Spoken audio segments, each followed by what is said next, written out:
So hey guys, how are you all? Welcome to. So we are back with a brand new movie on What If Devil Naruto Had Planned with DxD Girls in Room movie, but before we start, be sure to subscribe to our channel and like this video. Now let's begin the story. Gray eyes pleaded at the night sky, and to the black clouds that slowly traveled along that endless space above. Stars that were millions of years away dimly twinkled in their constellated forms, taunting her with their distance from this situation. To be there, so far away from here and the cruel men that hunted her, was a sudden dream that grasped hold of her. The pale moon looked down at her in pity. She was almost tempted to scream at it for help.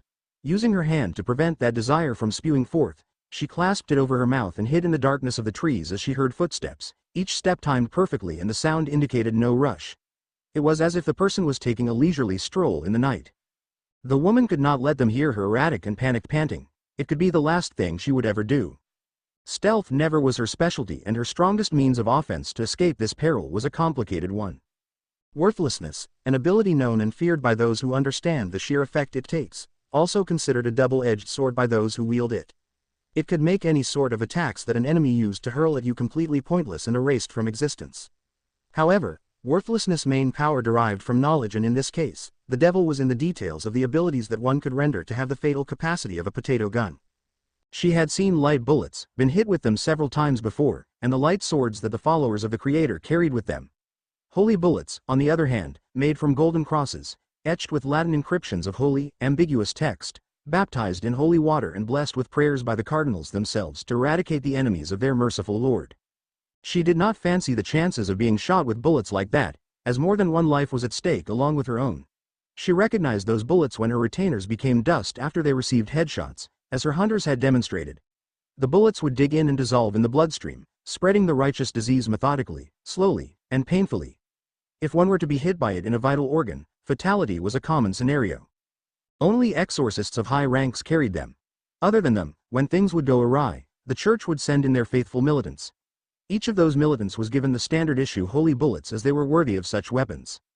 The Iscariot organization, though small in numbers, were infamous for their extreme prejudice against the enemies of their Lord and for carrying out orders that were of sensitive nature.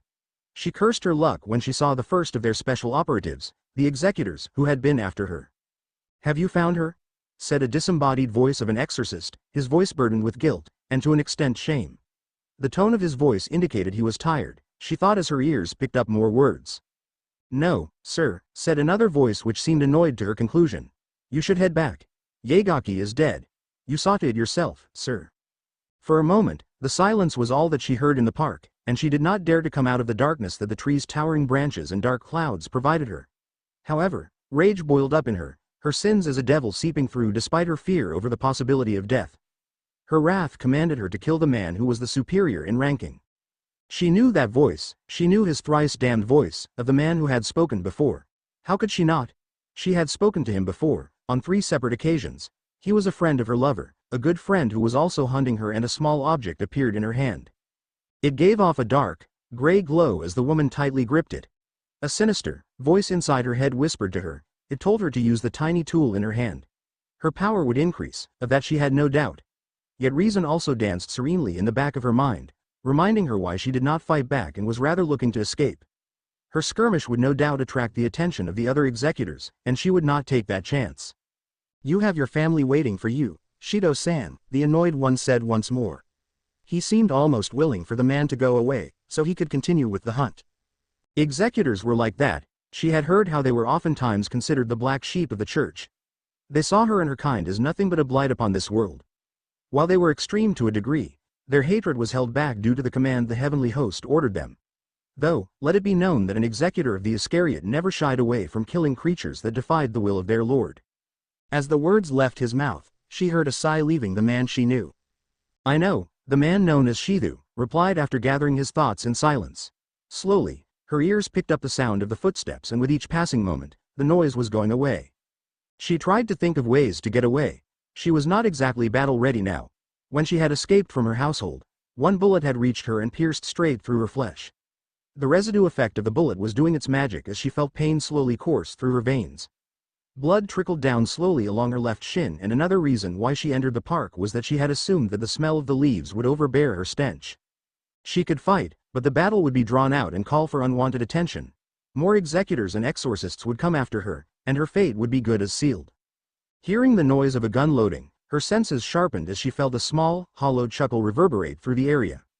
"Heathen," said the man who stayed behind and was calling out to her.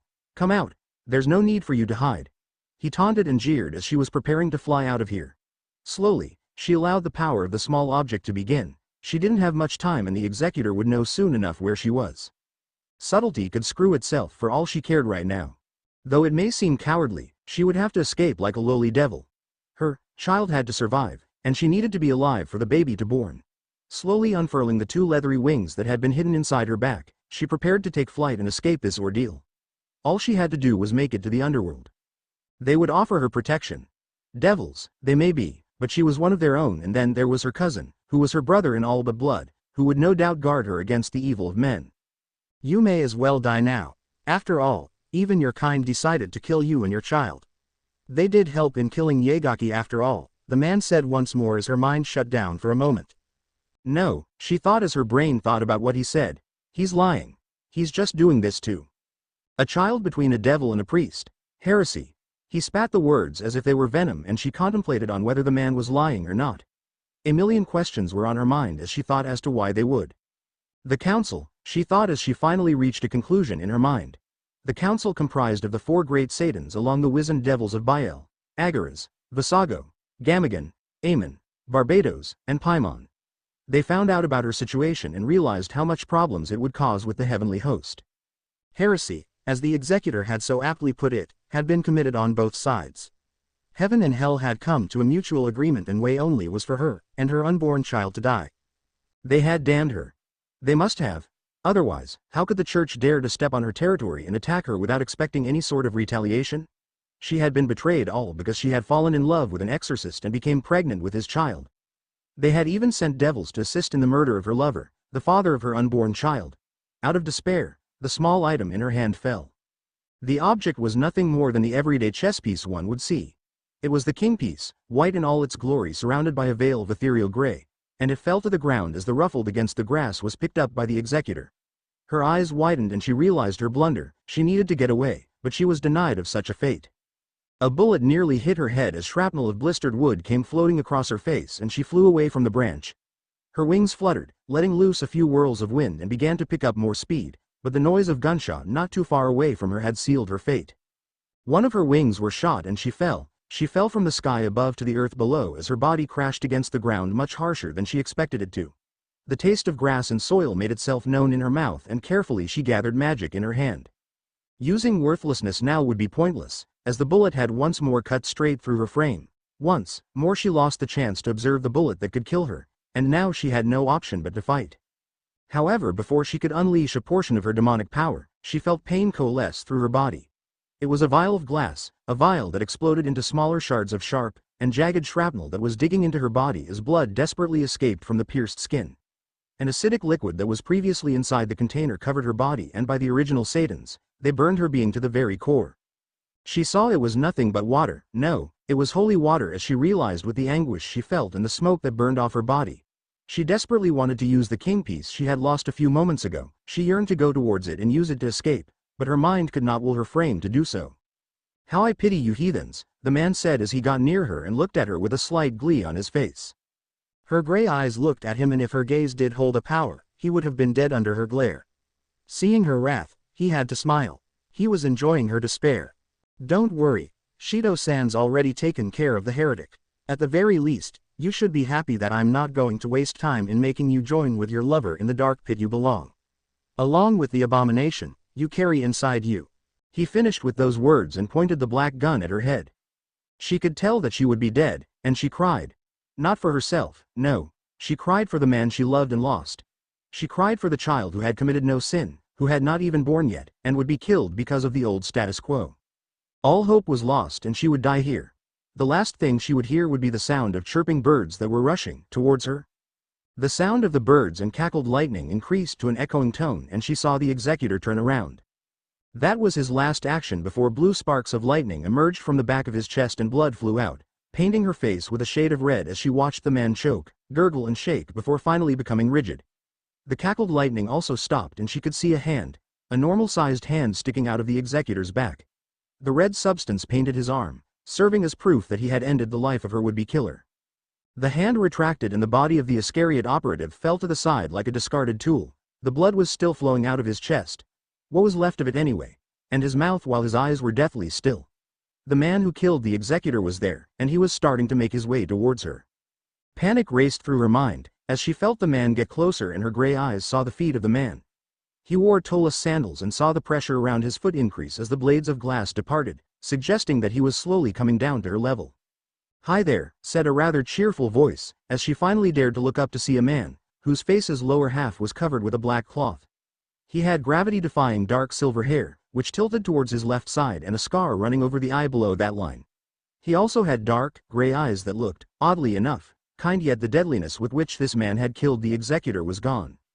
Was it so easy to hide your emotions? It's rude not to reply, you know, he added and looked at her as his eyes narrowed a bit.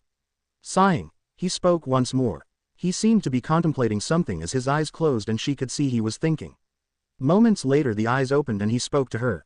"Some other men wearing the same attire as him," the masked man pointed at the dead executor, "are on their way here. Unless you start talking I won't be able to help you." She had no choice but to comply. Either she had to trust the stranger who could kill her now, or take her chances with the executors would undoubtedly kill her when spotted. Swallowing the fear, she spoke at last. Very well." The words left her mouth and it was shaky. She had been through quite an ordeal today. In her mind, a desperate part of her concluded that the man might help her. She was willing to take all the help she could get now. "Good. Now," he said as she looked at him, his appearance changing a bit. Dark gray eyes slowly transforming into a shade of red, menacing and commanding, while three oddly shaped dots formed around the black central iris. His next words left her in surprise. "Now tell me, exactly how you would have died at his hands?" Silence. The silence was all that could be heard, it was all that echoed and resonated in the vast endless space of nothingness. Kaleidoscopes of iridescent colors were present in a disheveled and misguided order as they painted the entire realm, not leaving a single spot that was not covered by it. A simple gaze from any onlooker would leave them dazed and confused from the sheer absurdity of it. In the midst of the jumbled array of contradicting colors and echoing silence, earthen structures aimlessly wandered along without a direction and purpose. They seemed akin to large stone golems that struck terror into the hearts of others with their overwhelming size and brutal strength. These creatures would have indeed been that much scarier if they were alive in the first place instead of being lifeless husks made of stone. Bizarre was the only word that came to mind when describing the ancient and mysterious plane known to all as the dimensional gap. Created by the first ones, whose names have been long since forgotten, this plane of existence is a realm that exists between earth, heaven and underworld. It was a void world where legends were born, and due to the mystical nature of the place, very few beings could survive here without some form of protection. The nothingness of this distorted realm was dangerous to lesser beings, and throughout all this, only the silence could be heard. "This is boring." A yell shattered the peaceful veil of silence that had been previously shrouding the entire realm. Then in the midst of the mixed and confusing colors that shifted with every second, one color stood out more as it covered an entire area without much difficulty. Red. A dark shade of red became visible as it stretched throughout the nothingness of the void world as the being came into view. Scales of red gleamed as a behemoth creature with prime draconic features flew wildly into the endless space. Its giant majestic wings flapped, letting loose small hurricanes as they faded into the nothingness. His golden eyes seemed bored, annoyed, and at the same time frustrated as his earlier statement had shown. The mighty horn on his snout pierced through the incoming winds, and his maw lined with fangs that could crush steel with relative let loose a sigh of boredom. "It's been 6 human months, the titanic dragon said as he once more picked up his speed. Twisting and turning through the void world, his large hand traced the hideous scar on his chest. His hypersonic flight halted, as the draconic beast thought about the wound that ran from his chest to his stomach, and upon the sudden stop of his flight, great winds akin to twisters raged around him as his momentum affected the very atmosphere. The dragon's mind, however, paid no heed to his surroundings. It had been eons since someone had scarred him in such a manner and made his blood boil with excitement. To be able to fight without restraint, and see how far his power went. Other than a certain dragon whom the Red One knew all too well, no one had ever posed such a challenge. Even the beast of the apocalypse, whose strength eclipsed his own, didn't leave this much of a permanent mark when Deus was sealing it away. He had asked both this dragon and the Infinite One, much to his distaste, to fight the beast as he sealed it. The dragon had to admire how Deus willingly gave up his life to seal the being known as 666 away. Too bad the dragon in the gap did not care about the world like him. The red dragon was a free spirit, bored beyond measure all his measure, and looking for a good fight to quench his battle thirst. The last time he enjoyed a fight, to an extent, was after the event with those toothless worms, as the Red Dragon had called them, known as Apophis and Nihauger, who had been wreaking havoc in the human world. Another pointless conflict had risen among those worthless creatures, and this time it was a war between the devils themselves. Some civil war between the old devils descended from that brat Hellel and his comrades, and a new group of children had stopped. Surprisingly, the old devils had been dethroned and these new Satans ruled the underworld. Naturally, they would take some time before becoming stable again, and two of the evil dragons had made their moves. Heaven was still recovering. Indra was waging war against Vairocana and the last of his Asuras, and the 5 great dragon kings would pose no threat to them. However, as they embarked on their path to spread fear, gain power and eventually enslave the human race, they ran into one problem. One very large, very red problem who was leaving the human world, and Apophis, despite his respectful manner of addressing the dragon and explaining why needed to rule this savage planet to avoid conflict, Nihauger's greed to prove himself against the red god of a dragon had proved to be their downfall. He had shown why he was the true dragon, his legendary power had been witnessed that day, and that was the last time the world had seen Great Red, the true red dragon god emperor, as he annihilated 2 evil dragons without much difficulty on his way out. Shortly after, Red made his way to the dimensional gap and found none other than Ophis, the infinite dragon, who left after fighting him for quite a ridiculous amount of time. The dimensional gap resonated with the blows as Great Red and the dragon god fought for what he remembered to be months. It was one of his best memories. Much to his dismay, Ophis left claiming that it wanted its silence back and saw the infinite one who came back a few times. Verbal spats, cusses and a lot of bickering were exchanged between the two. Despite his best attempts, Ophis would not fight Great Red. Not now, were the words that the Infinite One constantly repeated to him. For the life of him, he couldn't understand why he just couldn't pent out all his frustrations in a fight. Then he remembered because there were very few beings who could rival him, and no one would go out of their way to break the peace, to fight him. Until 6 months ago, when a rip in the dimensional gap appeared and out of that hole 2 people emerged. The first of them was a woman. She was exotic even by deific standards, the true dragon could admit that, who later turned into a hideous creature. A creature who radiated power that engulfed the entire realm. The pressure of it was unreal, and Great Red smiled like a dragon that day when he felt the overwhelming force of it. The beast was titanic, much larger than him, and had a grotesque bulb-like body with long arms and clawed hands, but no visible hind legs, as well as a wide mouth with multiple rows of pointed teeth and a single spike on its chin. Dark veins similar to those of a plant ran along its body, and the endings of its 10 massive tails resembled leaf buds. Despite its gruesome appearance, which the true dragon knew would make most gods shit their togas when they would feel the beast's power, the most interesting and terrifying feature the beast had was none other than its lone eye. In all his life, since the days when the Ancient Ones roamed this realm, he had never seen such an eye. It had a black pupil in the center, red sclerae, and irides, with a ripple pattern spreading over the eyeball and 9 strange markings he had seen in the land of the rising sun. When the beast had roared, the shockwaves had traveled far along the realm and echoed across the endless void. Great Red without a second thought had rushed in and chose to fight the beast. Even thinking about it now, made him shiver with excitement and the fear that crept up on him afterward. Pain was the only thing he received in return. The beast thrashed him around and fired beams of destruction at him. The true dragon had recovered time and time again with the power of his dream embodiment, an ability that even Ophis could not figure out perfectly, and engaged the beast. Each time, Red learned something new, and with each of his attempts the beast, despite wildly flailing around, was also becoming smarter. Their fight was soon beginning to affect the entire realm itself, and Great Red did not care how it would end. However, that was halted when he felt the presence of another. A person who had entered the realm along with the beast, and did what the true dragon deemed impossible, and that was just the tip of the iceberg. Ha ha ha ha. Great Red's maniacal laughter echoed throughout the dimensional gap as his bones, flesh and scales knitted back together. A horrendous scar rested on his chest and went down further as he realized how the 10-tailed beast had wounded him, and using his dream embodiment, he enhanced his own abilities as he charged his entire frame with that power. Using his wings, the true dragon rushed at a blinding speed and rammed his body into the beast, making it move back and tumble. Seeing his chance, Great Red opened its maws and white energy began to gather near his jaws. Energy powerful enough to decimate an entire country with ease, blasted at the body of the beast, pushing it back even further away. There were some indications that the beast was injured if the wounds were anything to go by, but seeing the beast close its own set of large wounds made him realize how his foe was eyeing him at the moment. The lone red-eye looked at Great Red, and the dragon felt nervous. Then he saw the beast roar once more, and he felt the winds and the shockwave afterwards trying to push him back. It would need a lot more than that to make him nervous, and as if the beast had been listening to his wishes, began to gather energy near its open maw. Large spheres of black, white and a mixed color of energy were being gathered, meshed, and grinded before a large orb, enough to be a small moon fired a beam of carnage and death at him. Great Red felt the pain of losing limbs, organs melting away and his bones disappearing from the blast. The dragon laid there on the nothingness, his right side demolished and a part of his gone with the previous attack. So, the Dragon of Dragons said as he watched the beast roar at the dragon's defiance to die, "Will you be the one to kill me?" The response he received was a short one as the beast began to gather another large orb of energy.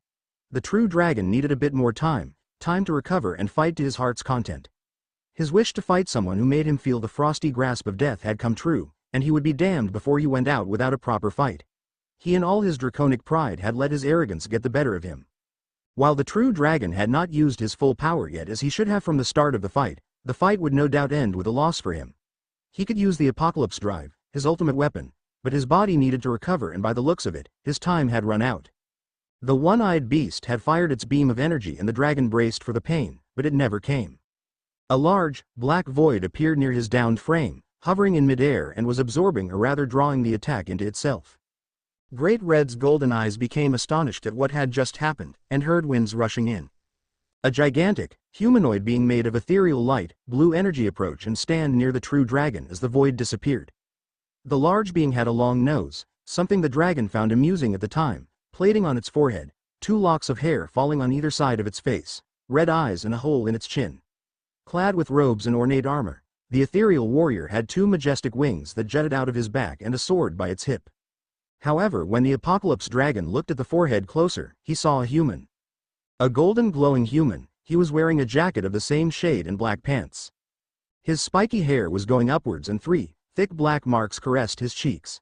6 oddly shaped designs rested around his collar along with various other black markings on his body. The boy's eyes however were red, much lighter in contrast to his scales, and had vertical slits across golden, horizontal slats. As if that was not bizarre enough, there was a 3 black, bladed pinwheel with smaller blades emerging at a lower point extending from that shape. "Thanks for buying me the time, red guy," the teen said, and the true dragon immediately grew annoyed at the boy's words despite his apparent loss of limbs that was slowly growing back. Dream embodiment could only regenerate so fast after such a devastating damage, and if it were faster, he would have smacked the boy for even referring to him in such a way. Before he could speak, the brat, yes brat, spoke up again. "Don't worry about her. She's not going to live after this." On any other day the Dragon of Dragons would have scoffed at such a claim, however Great Red despite his predicament grew angry. This brat claimed to destroy the beast, heard if his draconic hearing did not betray him, which was rushing at them. "I can't let you do that, brat," the red dragon spoke as his flesh was knitting faster. The boy looked surprised, and Great Red followed through. "That beast is the only thing that's given me a good fight. I'm not letting anything happen to it, and it's not like you can stop I."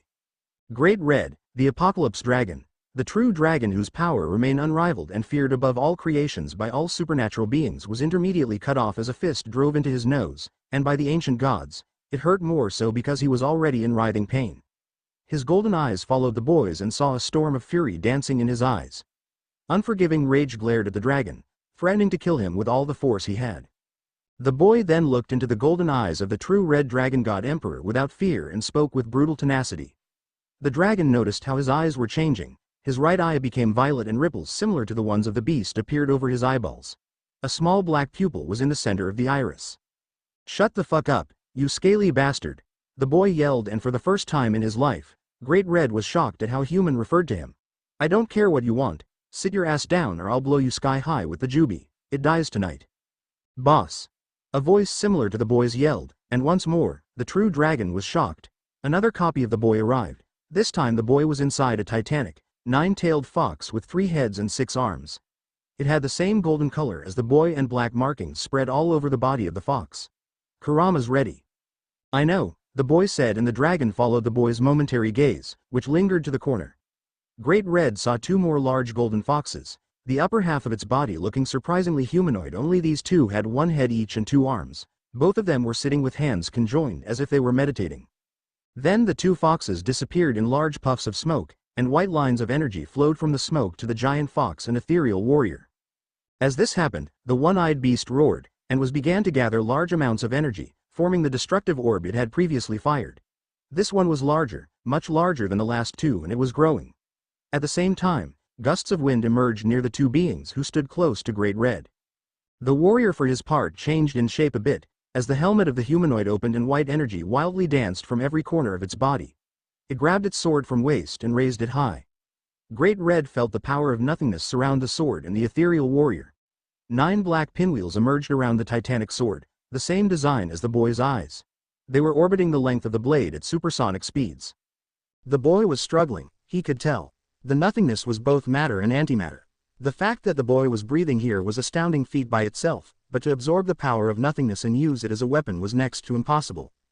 Impossible, the dragon thought, but the energy similarly appeared on the other side where the fox stood. He too emitted the power of nothingness the boy had harnessed. The golden fox then put its 6 arms outwards, 3 on each side as energy similar to the one the beast was capable of conjuring, only they were focusing around already existing black spheres. Then the 2 small spheres became akin to small moons, as one glowed as bright as the sun and the other was dark as the night. Both had white blades spinning around the spheres at blinding speeds, and the noise of it echoed everywhere. Without warning, the beast had launched the ever-expanding small planetoid of energy, and it was rushing in to destroy them. At the same time, the ethereal warrior made a slashing motion with his sword, and a beam of devastating energy launched in the direction of the large sphere.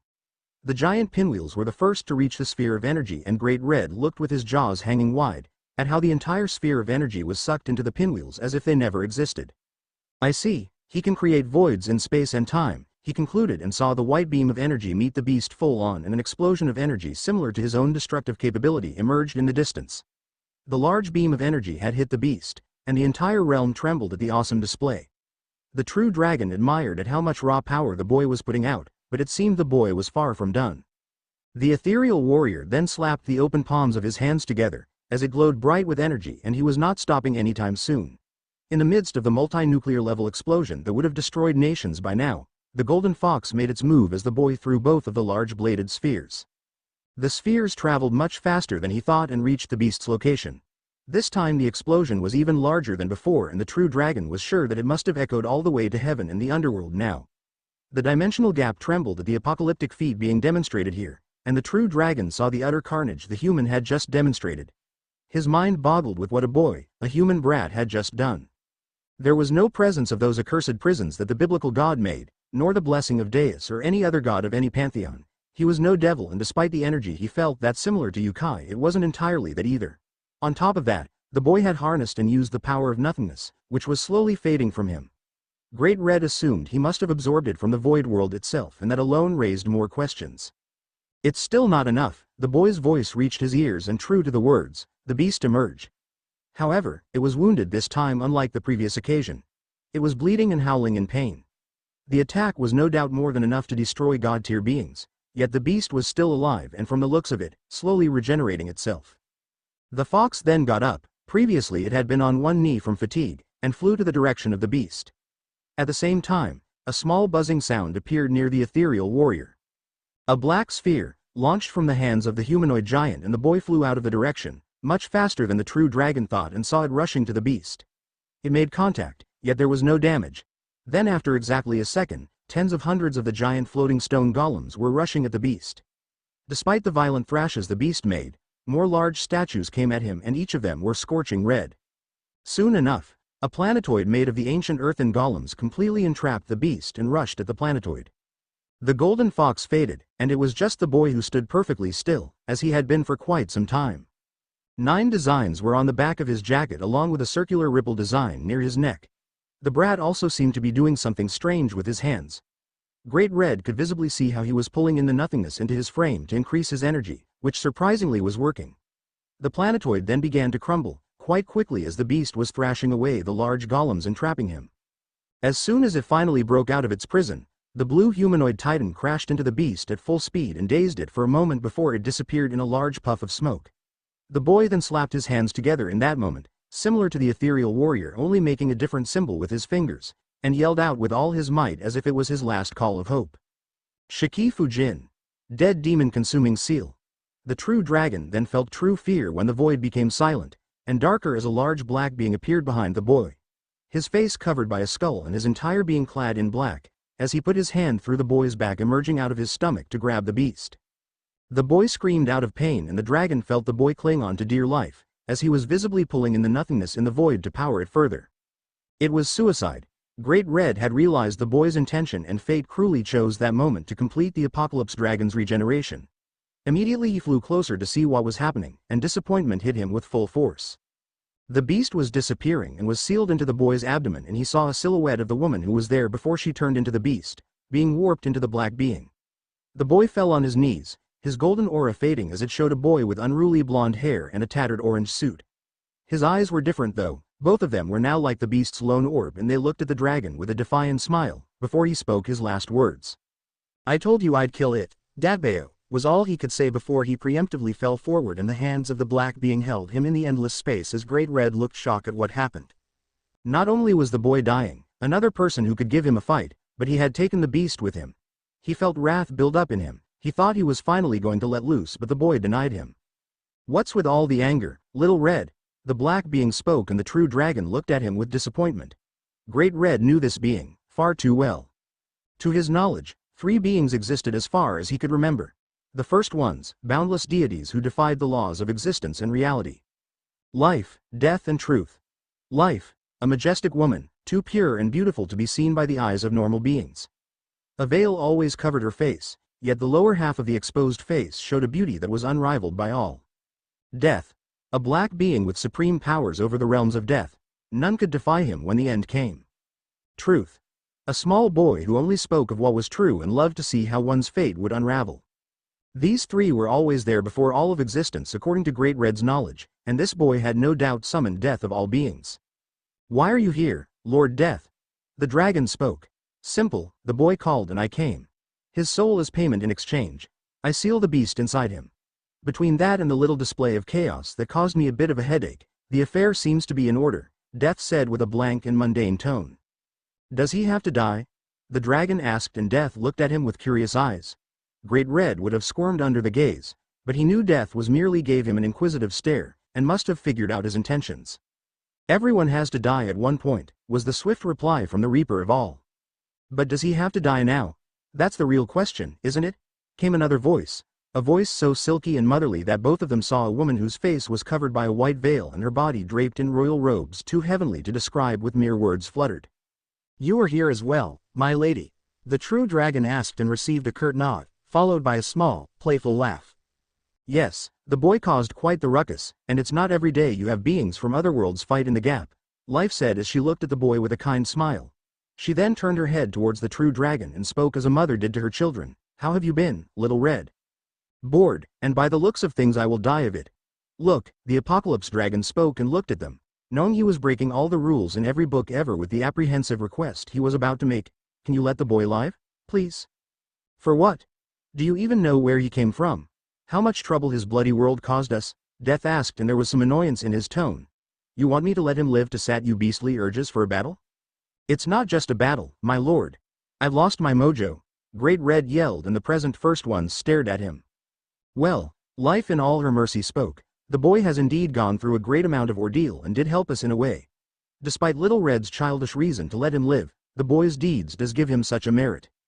"Still, that is not enough," Death said in a tone that left very little room for argument, and Great Red knew no matter what he said would help. The embodiment of Death then looked at the true dragon and spoke. "You've lost your mojo? That was the best reason you could up with. I am disappointed, Little Red. It seems you haven't grown that much at all." Great Red snorted at the words Death said to him. This was nothing new. The first ones treated him like a child, calling him Little Red at every turn. They treated everyone like a child, and while they were not wrong in the context when they spoke, but he was the damned dragon that was recorded in the Apocalypse.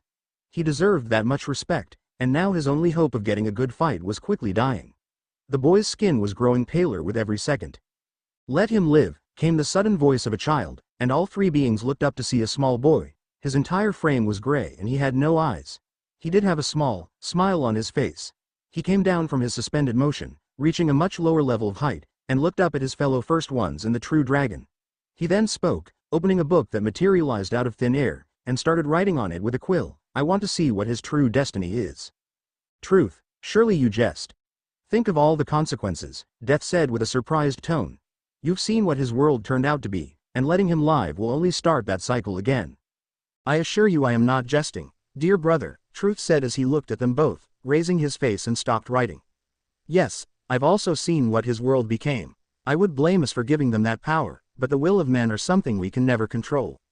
Besides, this boy is different and we all know that. Not to mention, he still reeks of destiny and I for one want to see what he does. I do agree with Truth to an extent, Life said, kind as ever. She looked at her brother Death, who seemed to almost groan, and Great Red who was smiling like a child. This is wrong, he called for me knowing full well that he will die, Death said, and Truth shrugged his shoulders at what he said. Brother, I don't see what you're so upset for. You already took the soul of one primordial today. Consider it a request I am making, Truth said, and was willfully smiling as he once more began to write something in his book. The Apocalypse dragon was happy. Both Life and Truth were convincing Death to let the boy go. This was playing out well, though a part of him was worried. Truth was genuinely looking forward to what the brat could do, and the last time he was this eager was when Hellel fell from heaven and the angelic war happened.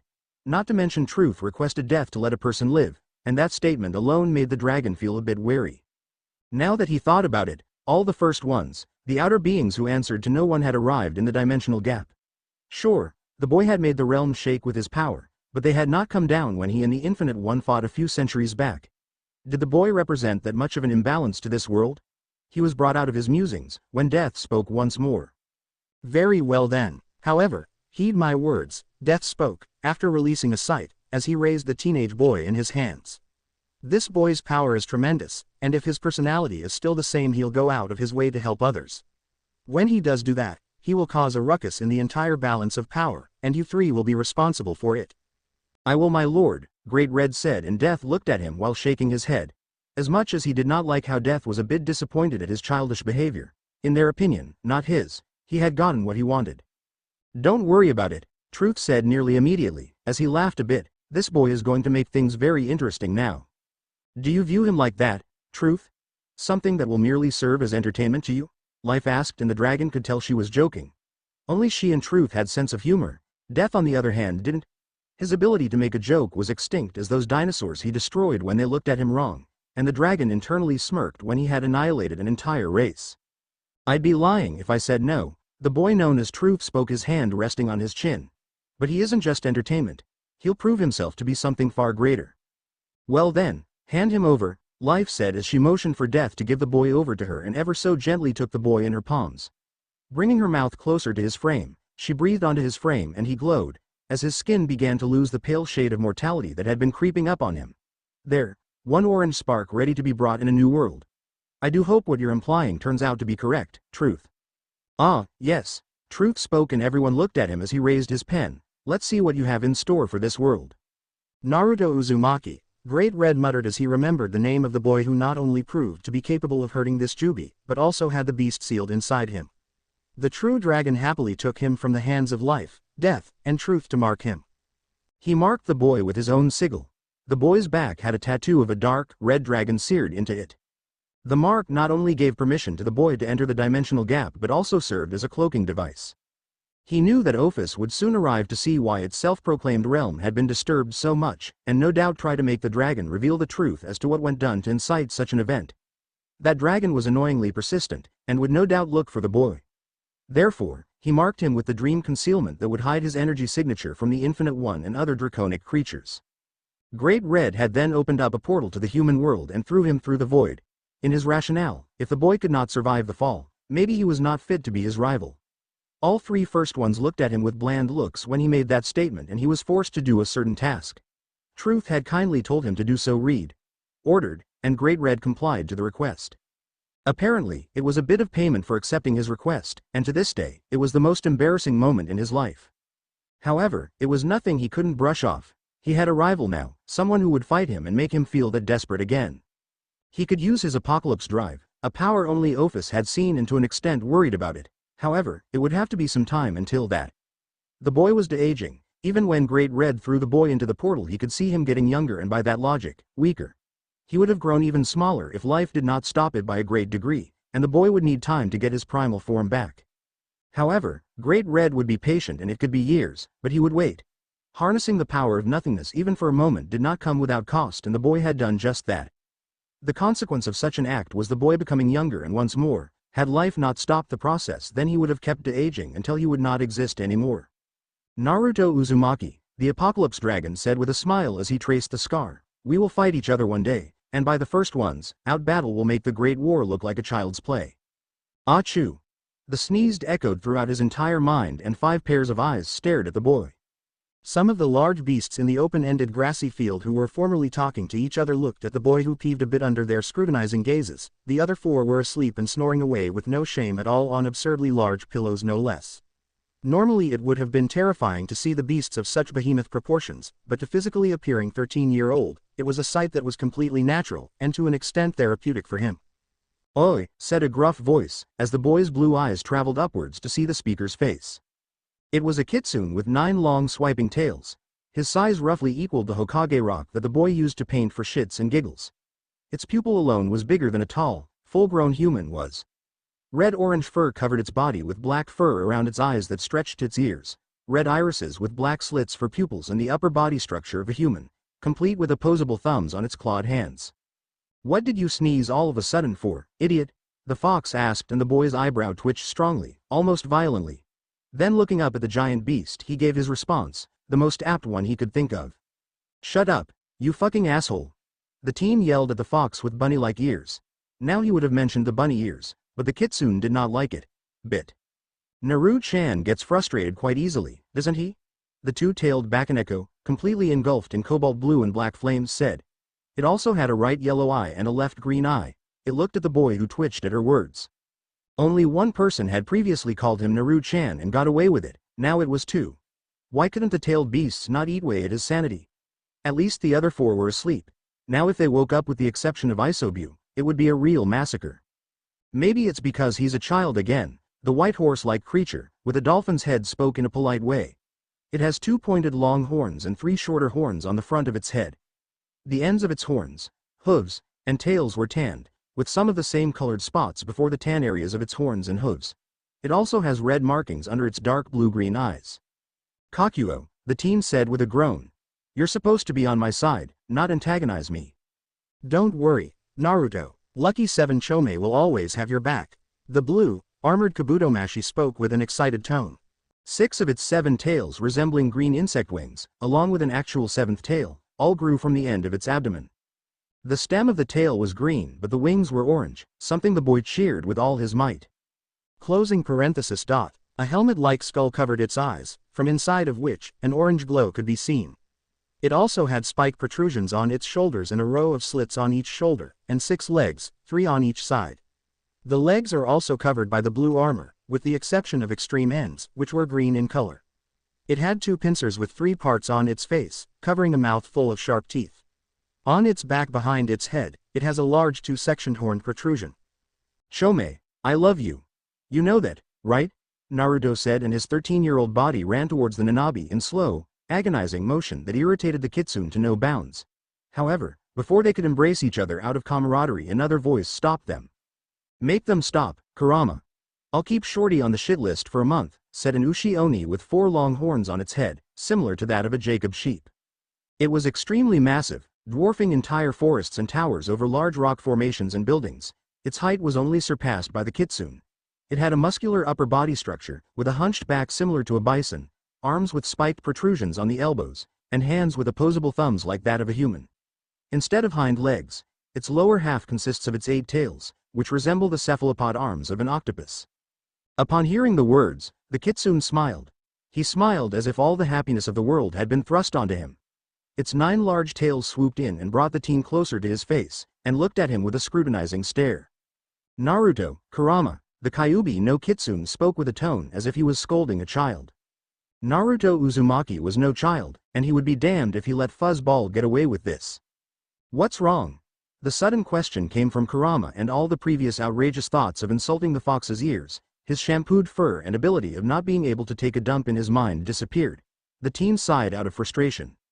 It's nothing, he lied, and judging by the stink eye the kitsune gave him, he knew there was no use in continuing on the charade.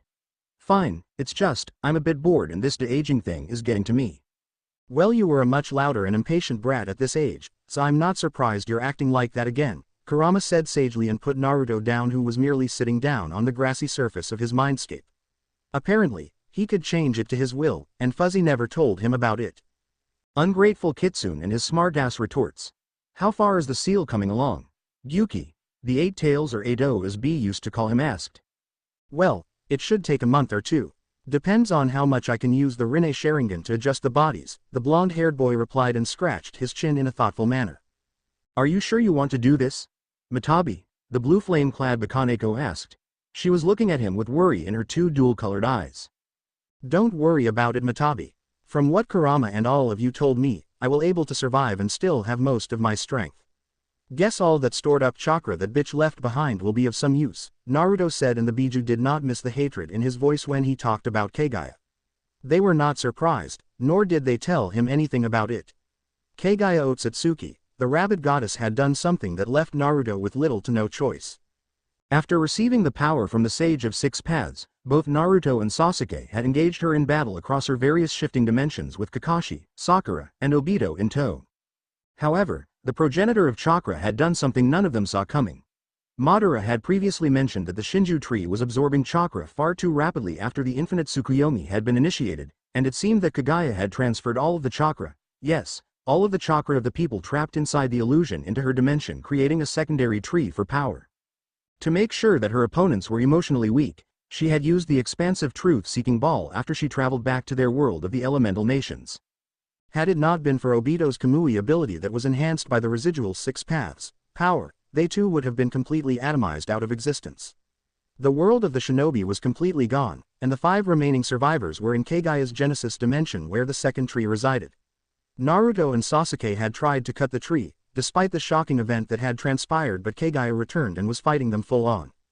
However, Kagaya was just too strong, and to taunt the 2 reincarnations of the sage's sons further, she demonstrated her cruelty once more. Sakura Haruno was dead, stabbed with the all-killing ash bones. Naruto had to watch how the girl he grew up with and was teammates crumble into ash before disappearing into dust. Kakashi had also been killed, albeit in a much more different way when the rabbit goddess snapped his neck with ease. Obito died when he was hit with the same sure kill technique that ended Sakura's life. However, Obito, with the remaining powers he retained from being the Jubi Jinchuriki, had held on for a moment longer. Just long enough so that he could permanently transfer his dojutsu to Naruto. With the Kamui by his side, the battle had taken a better turn, and Naruto along with Sasuke were overpowering her, even managing to rip one of Kaguya's arms off. However, Zetsu was in that arm and was patiently waiting for a moment to strike. When Naruto used his multiple-tailed beast Rasen Shuriken to hit Kagaya, making her take on an unstable form that looked like mix between a rabbit and all the other Biju, that was the moment Zetsu decided to strike. A few of those accursed all-killing ashbones had been launched from the torn arm, and Naruto not only had to dodge those but get rid of the ones that were aimed at Sasuke as well. Seeing that Zetsu would strike again, the Jinchuriki went straight to kill it, and he tore Zetsu apart with his truth-seeking orbs.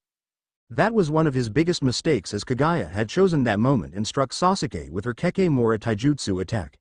Fists made of pure chakra struck the last Uchiha and had all but spelled his death. However, Sasuke Uchiha was never one to go down, and using the last of his chakra, he conjured his Susanoo, and with a greatsword made of lightning, he slashed her Byakugan eyes out and cutting his own lower half in the process. Sasuke Uchiha fell as the rabbit goddess howled in pain. The Jinchuriki could still remember how Sasuke was contently smiling at how he blinded the first Byakugan user. He then looked at Naruto and told him what he needed to hear. Finish her. The words triggered a raging storm inside the blonde teen, and after properly sealing up Sasuke's body in a stasis seal he had on his body, along with several other scrolls, he rushed to Goddess. He was sure that his fist had broken at least 3 of her teeth, and she tried to escape to another realm to recover first. She had lost an arm, 2 of her all-seeing eyes, and the hatred she felt was enough to make her take some time out to regenerate properly. Of course, she had not expected Naruto's Mangekyo Sharingan to evolve into the Rinnegan in such a short moment. The Biju's chakra made sure it mutated that fast. As she made a rift to escape, Naruto had rushed in there into the void with her and stabbed her with a sword made out of the truth-seeking orbs. Something went wrong as she tried to escape into another void under the duress of such pain, and sooner than he thought Naruto had ended up in a strange dimension with the rabbit goddess. He saw how Kagaya lost control over her mind with unbridled rage, and took her primordial beast form. Naruto would have taken her on again, but he needed to catch his breath, and help came in the form of a giant creature he never thought he would see. A big ass, red dragon as Son Goku had called it, had bought them the time it needed. Though even Kurama noted that the dragon, as hard as it was for them to believe that something like that existed, was extremely strong considering the rate at which it healed and was striking the Jubi with enough force to destroy hidden villages. However, the Jubi was slowly outmaneuvering it, and during that time, Naruto, or rather his clones, were gather large amounts of natural energy. Therein lied the problem. Apparently Naruto and Kurama were pulling in more than just natural energy. Some strange form of foreign energy source was being utilized in their chakra system and would have devastating consequences. Despite the warnings, Naruto told Kurama to gather as much as he could, for he wanted to stop the Jubi necessary. When the amount of overwhelming energy had gathered, Naruto faced the Jubi and hit it with the most powerful techniques he had. He, Kurama and the other tailed beasts were surprised at just how much destruction the new added energy had caused. However, Naruto could feel growing weaker, and his body was reacting strangely to all that energy. Seeing no choice, Naruto asked Kurama the hand seals to the Shikifu Jin, as Kurama had a ridiculous amount of knowledge on Fuinjutsu, having spent more than a total of 50 years in 2 Uzumaki jinchuriki who were forefront experts on the art of sealing. He summoned the god of death and willingly sealed the Jubi into himself. There would be no further chaos by Kagaya or her power, and he could finally rest. However, fate seemed to have played a cruel joke on him. He woke up to find himself in a hospital, in some damned place called Tokyo. At least they spoke the same language as him. Otherwise, he would have blown a fuse. All the 9-tailed beasts were inside him as well. They had been restored inside him and informed Naruto that he was now more or less the new jinchuriki of all the 9 Biju. He searched for Kagaya in his mindscape, but did not find her. Not even a trace was left, and the Biju informed him that when he performed the Shikifu Jin, he summoned something far more powerful than the Shinigami. Kurama himself was a witness to that jutsu before. How he was alive was something that escaped their knowledge, because Naruto did almost die for a few seconds, and when they regained consciousness, the first and last words they heard before Naruto was thrown into this world was, "Grow stronger, Naruto Uzumaki. You and I have an unfinished battle to fight." After learning that, Naruto had fallen into depression, severe depression where thoughts of suicide had crossed his mind far too many times. If the Biju were not there, if they had not consoled him in that dark hour, he was sure he would have searched for a way to die. He had asked them desperately if he even had a purpose anymore, and reluctantly they revealed a few secrets to him. Secrets that they, Kagaya and Senninjiji, knew, but never resorted to use that knowledge. Apparently if Naruto did do those things, he would be breaking every rule known to men and gods of his world. Naruto had replied that his world was gone, and with the knowledge they had, Naruto had made his plans. First, his body had to age it, and by quite a ridiculous extent. He was about as old as he was when he fought Neji in the Chunin exams. Thankfully, though, he was not as weak as he was back then. He could access the Sharingan, and had his Sage Mode, which he could enter immediately. The Mangekyo Sharingan was also something he could use, as he had extracted a large amount of information from the minds of the nurses and doctors who healed him in the hospital. He had to give kudos to Obito's ability. Shame he could not save the redeemed Uchiha. However, anything beyond that stressed his coils, which the Biju had readjusted due to how the strange energy had de-aged him. He could use the Rinne Sharingan, which manifested in both of his eyes, but it caused him extreme pain, and he had to travel to his Genesis dimension to keep himself stable, and that place was his workshop. Apparently, it would take some time before he could use Kurama's Chakra Mode, the Rinnegan, 6 Paths Sage Mode, or even as the 6 Paths God Mode, as the Biju labeled it, outside of the Genesis dimension. Then there was the stupid mark on his back. Apparently it had a strange foreign energy like the one the Red Dragon possessed. However, he couldn't use it, but there was energy inside the mark, air seal as the Biju called it. Naruto wished his problems had ended there, but sadly it didn't. This world was different from his. This world had something his didn't, peace. Although it had its fair share of bloody conflicts, it paled in comparison to the shinobi system his world had, and technologically this world had far surpassed his. While the humans of this world were significantly weaker and didn't have an ounce of chakra in them, their minds were that much more complex. Flying ships called airplanes carried people to distant lands at high speeds, machines known as cars were used for everyday transportation, and handheld devices known as cell phones are the new breed of smartphones, allowing people to communicate with each other from end of the world to another. All of these things fascinated. People lived diverse lifestyles, aspired to have different occupations that ranged from being celebrities to well-renowned scientists. It was everything the blonde had dreamed of, a dream left to him by his perverted master.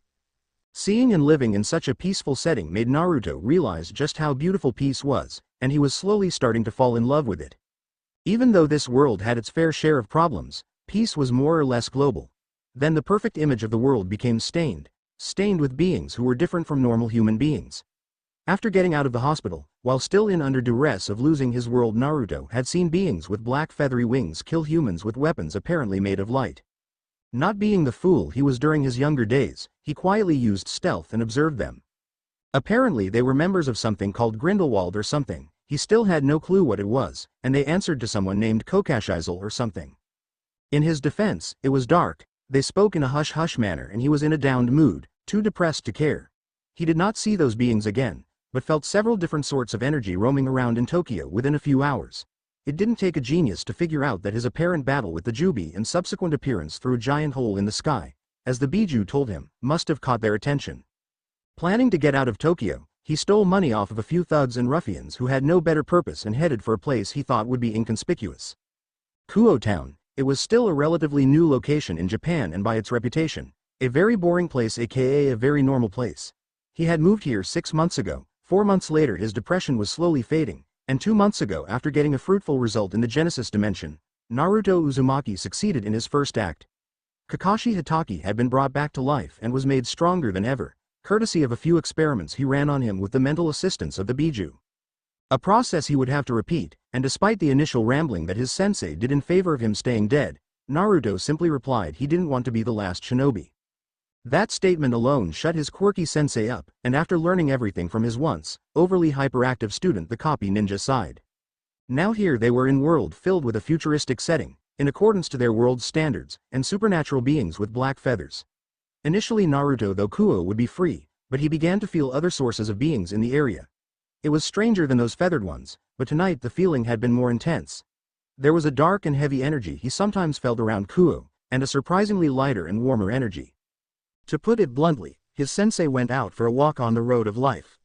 That meant he was going to be late, and if Naruto's luck had anything to say about it, Kakashi Hatake would no doubt somehow get into some sort of incident. "Baka. Listen to when I speak to you," roared the giant kitsune as Naruto broke out of his thoughts. "Huh?" he said as his blue eyes gazed at Kurama, who seemed annoyed if not anything else. Then again he did seem annoyed most of the time, well, unless he was making Shukaku feel insecure about his height and overall lack of 8 lesser tails. "I swear to Rikudo Oji, this kid is going to be the death of me," Kurama said as he palmed his face, and the other Biju, sleeping ones withstanding, shook their heads at the kitsune's behavior. To the blonde, the Biju were like a family, a highly destructive family, but a family nonetheless, and the past 6 months only made him grow closer to them. "Sure, Kurama," Naruto said with a smile on his face, and looked at all of them as he stretched. "So you guys want to watch an anime or something?" Naruto Uzumaki over the last months had discovered the joy known as anime. Oh, how he loved animation made by Japan. He was glad he ended up in country that not only made anime, but also had the greatest food on the planet in different flavors. Ramen, the greatest gift mankind could ever receive. The Biju also seemed to have a fascination towards anime, but Kurama liked to scoff at how he could crush all those fictional characters alone. "Ooh, will we be watching that Hunter thing?" Shomei said with a squeal of excitement. "But we still haven't finished Gurren Lagann yet," Kakuo added. Yeah, he was overly polite like that. Now, if only had taken Naruto's side in the argument previously. "Stop acting like children. You'll wake the others up," Yuki said to his siblings, and the 5 tails and 7 tails seemed sad. The being nicknamed Edo then turned towards Naruto and spoke. "I think I speak for all of us when I say that we need to re-watch Cowboy Bebop." "Oh no you don't. Let's watch Black Cat," Matabi said as she hissed at Yuki, who glared at her. "All of you are acting like idiots," Kurama said as he hit them all with his tails. He then crossed his arms as he spoke. "It's clear as day that we should all embrace our eyes with the perfection known as Yu Yu Hakusho." "Oh yeah, we all know why you want to watch that, Kurama ni," Shomei said, and soon enough all the other Biju who were awake were beginning to argue with the kitsune. Naruto for his part merely sighed with a deadpan expression. "Yup, they were a family all right. You guys decide on a show, I'm going to go and have some ramen," he said as he concentrated and closed his eyes. Their words of petty argument and favorite characters being better than the others were the last words he heard before disappearing from his mindscape. Blue eyes slowly opened as the young teen slowly raised his head from the wooden table. He had fallen asleep quite some time ago, if the wristwatch was telling the truth. Looking around, Naruto saw the dining room of the apartment was the same as he left. It seemed his sensei still had not returned, probably a black cat or something. Naruto's apartment, while not overly expensive, was actually a huge step up for him. Money wasn't an issue as he learned, he simply sold gold, silver, and other jewels to shops in Kuo Town under his henj identity of Arashi Kazama. Where did it all come from? Why, simple. The creation of all things. He activated his Rinne Sharingan, which caused no small amount of pain, to go to the Genesis dimension and create endless amounts of riches. Naruto Uzumaki was loaded, and after a thorough verbal lashing from the Biju he toned down his intake of ramen from 38 bowls a day to 9. To go below 9 bowls of ramen a day was torture, and he'd rather fight Kagaya again than bear such a pain. Getting back to the apartment, it was modest and he got a good deal out of it. Previously he had been staying at a hotel, but after Kakashi Hatake came back to the world of the living they had to get an apartment. After lots of house hunting, subtle threats to make sure they didn't get ripped off, they found a perfect 3-bedroom apartment. Life was good, but his sensei still wasn't here. He wasn't that worried about the copy ninja though. During the war, Sasuke had taken a large collection of Sharingan eyes stored in jars from a base of Obito's. Those eyes were still with Sasuke in the forms of body seals. Naruto had merely taken a pair and made some adjustments to Kakashi's body where he could naturally use the Sharingan like a true Uchiha. Of course Kakashi's overall strength, durability, and chakra reserves had been increased too. It was a forbidden process, but Naruto Uzumaki never was one for rules and regulations. Seriously, he stole the scroll of sealing on his graduation night. Granted it was through deception of another, but the orange-loving boy did enjoy the thrill. Right now he was in his home attire, a simple orange shirt and beige pants. He wore no sandals at home, he didn't care, and Kurama had the gall to say he was ripping off L's look. Please, as if he was some fictional character in a manga or anime. Now stretching his limbs, Naruto Uzumaki would go and have his instant ramen. Though it was not as good as Old Man Tucci's ramen, bless his soul, it was good enough, and ramen was something he would never turn his back on. However, he was denied that chance as he felt a clicking noise. The main door to the apartment had been opened, and Naruto felt the presence of another person with his sensei. He was concerned, mostly because the person who came with his sensei had that dark and heavy energy signature that he avoided. Not because he was afraid, no, it was simply better to avoid an unknown enemy, learn about them and then proceed to beat them, if needs be kill them if the situation calls for it. Besides, attacking Naruto in the house was virtually suicide. The house was guarded by seals that Kurama helped him engineer and draw to protect the house.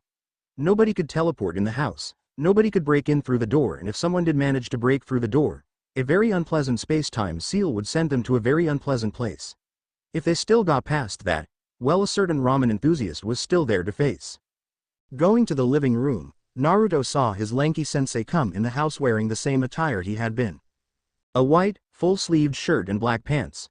The copy ninja still had not gotten to shoes, toeless sandals were his thing apparently. Surprisingly, however, his sensei was wearing the iconic mask again.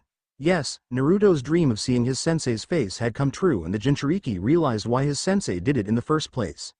Kakashi Hatake had a face that rivaled Itachi Uchiha in terms of pure, manly handsomeness. He even had a beauty mark on his face, and the scar made him look that much better. The mask must have been a precaution to ward off rabid fangirls.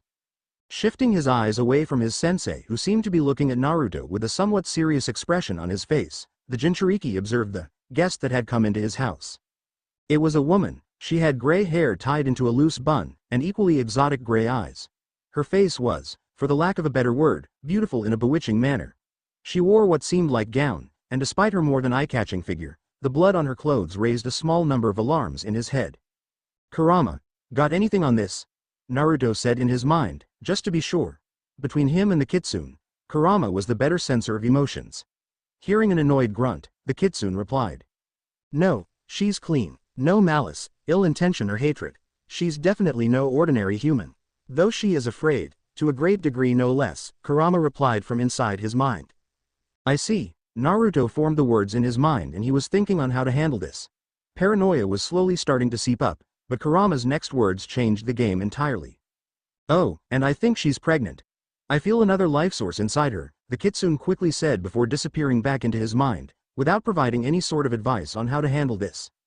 The Biju must be having some conversation if it was enough for the fuzzball to ditch him like this. He'd torture Kurama in his mind later, but first he had to address the elephant, air woman in the room.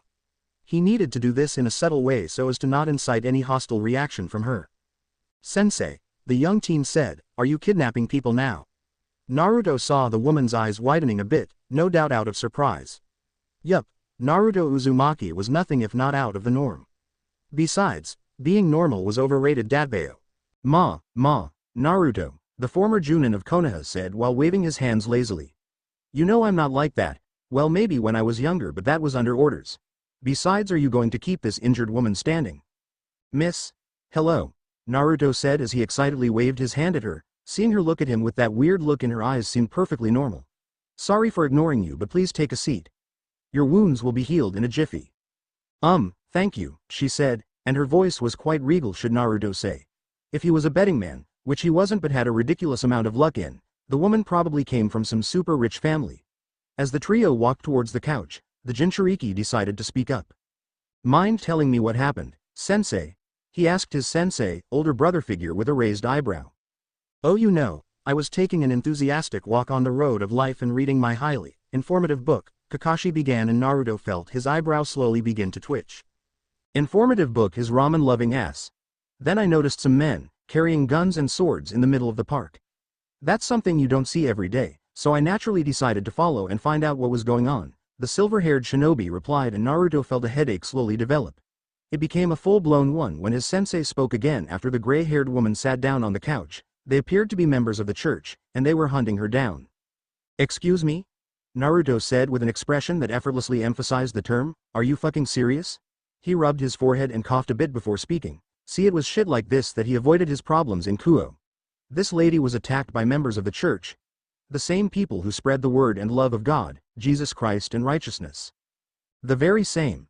I was a bit surprised too, but their golden crosses and general attires seemed to give off that vibe. Not to mention, the Kuo church was found abandoned and empty when I sent someone for recon, Kakashi said, and Naruto understood that his sensei's shadow clone must have gone to observe the church. His words only proceeded to hammer more nails in the coffin. Okay. What's with all the blood then? I mean, she has a limp, but the amount of smudge is excessive, he said, and saw that the woman decided to speak up. That would be the executor's blood who tried to kill me. Kakashi-san killed him before he could. She didn't finish her sentence and Naruto could nod at her direction. He could understand the trauma she was going through. He then looked at his sensei. Did you clean it up? Used a genjutsu on all of them? They'll think things have gone exactly according to their preferences. Are you sure, sensei? As sure as you loving ramen?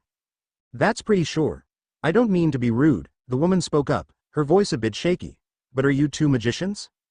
Well, I don't know about magic, but we are pretty damned good, Dadbeo, he said with no small amount of pride, something the formerly one-eyed Junin reciprocated by eyes smiling. Then he looked at the woman, and all the playfulness from Naruto's face was gone. Despite being a 13-year-old teen again, his face would morph into that of a hardened war veteran when he became serious. His blue eyes became narrow and icy, as he leaked a small minuscule amount of killing intent just to set the tone. He really did not fancy taking chances with whatever was going on right now, especially if the church, who he had an image of nothing but priests and nuns who spread the love of Christianity, were willing to kill a woman. A pregnant woman no less. It wasn't like she was a witch or something. Then again, she didn't feel human. Ma'am, why were people from the church attacking you? He asked, and the woman was slightly sweating. Naruto decreased the pressure a bit, and she seemed to be a bit more relaxed. Perhaps he came on too strong. It's because I'm a devil, she replied almost instantly. What? Could you repeat that? Naruto asked, not entirely believing his ears at what he heard. This woman was a devil. This beautiful woman, who was afraid, nearly executed by the church and pregnant with an innocent child yet to be born, was a devil. He looked at his sensei, who lightly nodded. It's true, bizarre as it may seem. Could you show him your wings? Kakashi said as he looked at the gray-haired woman, who nodded. Two black, leathery wings emerged out of her back and the blonde stared at the scene for a few seconds. His surprise was a bit under control, as Kakashi had been teaching him for the past 2 months, but more questions popped up in his mind. Questions that he needed answers to, and something that would take away his precious ramen time. However, needs must when the devil drives, and there was a literal devil in his house.